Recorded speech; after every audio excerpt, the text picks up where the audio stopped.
నేను ఒక దినాన్న దేవుని వాక్యం చెబుతా ఉన్నాను.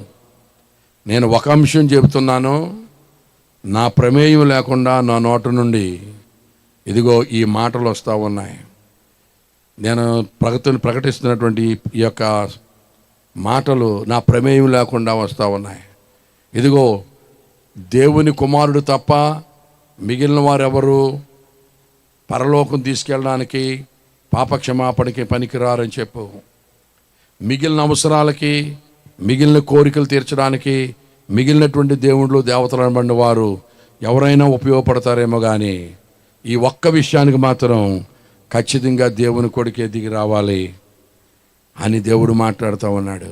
ఆయన కూడా ఆయన పుట్టవలసిన విధం కూడా చెప్పవాలి.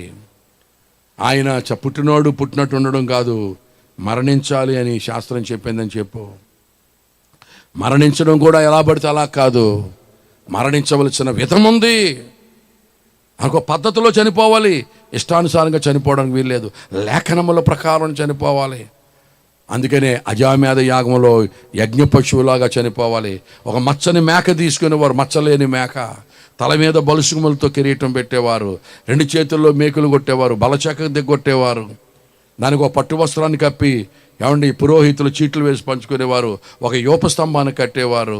దాహం అని అడిగితే డిహైడ్రేట్ అయిపోయి పక్కలో బల్లెప్పొడి పొడిచేవారు, డిహైడ్రేట్ అయిపోయి రక్తం అంచి వచ్చేసి. దాహం అని అడిగితే చేదు సోమరసాన్ని అందించేవారు. ఈ పద్ధతిలో చనిపోబోతున్నాడు. This is the manner in which he is going to die. He is not going to die as usual like anybody else.